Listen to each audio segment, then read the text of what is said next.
Amis, bonjour à tous et à toutes et bienvenue à notre rendez-vous quotidien consacré à la méditation de la parole de Dieu. Nous sommes le mercredi 4 mai 2022. Vous faites bien de vous connecter sur cette chaîne pour la halte spirituelle pour la journée.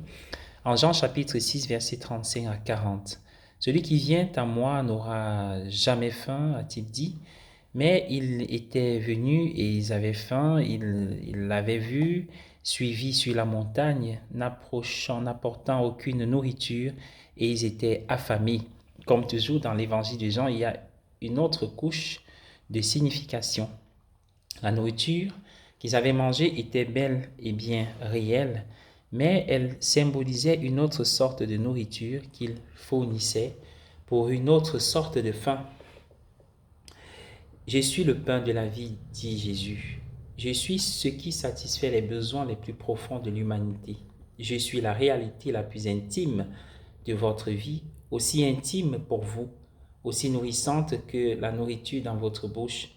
Je suis celui qui maintient votre conscience brillante, éclairée comme une lampe, votre cœur chaud, votre volonté saine, forte et douce. Je suis celui qui te permet de lever les yeux, de voir la beauté et la gloire dans le monde et d'ouvrir l'œil de ton esprit jusqu'à ce que tu vois Dieu. Dans une librairie, j'ai vu un vieux petit catéchisme que je n'avais pas vu depuis de nombreuses années. Quelqu'un, avec un excès de nostalgie, l'avait fait rééditer. C'était étrange de tourner à nouveau ces pages. Les mots étaient familiers et d'une certaine manière terribles, moins pour ce qu'il disait que pour ce qu'il ne disait pas.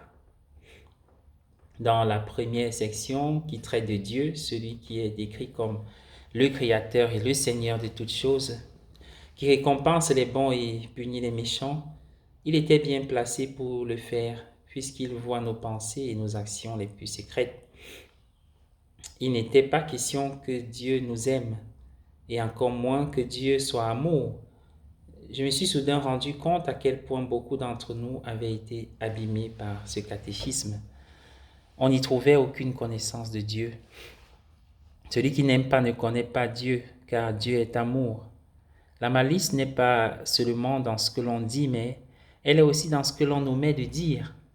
Ne pas dire dans une section spécifiquement consacrée à Dieu que Dieu est amour ou que Dieu nous aime, c'est se montrer comme n'ayant pas été touché par le Nouveau Testament. Celui qui vient à moi n'aura plus jamais faim, a-t-il dit. Ce catéchisme a laissé beaucoup de gens affamés. Et il n'est pas surprenant que beaucoup soient morts de faim spirituellement. La lecture de l'évangile d'aujourd'hui mérite une longue méditation. Celui qui vient à moi n'aura jamais faim. Prions pour tous ceux qui sont morts de faim, spirituellement. Et prions pour ceux qui nourrissent leur faim, qui apaisent leur soif au creuset de la parole de Dieu, de l'évangile, de l'amour, de l'esprit, de la vie. Ne soyons pas affamés aujourd'hui ni demain. Seigneur, viens au secours de ton peuple afin que aujourd'hui soit un jour excellent et particulier pour les autres, pour ceux à qui nous pensons. Amen.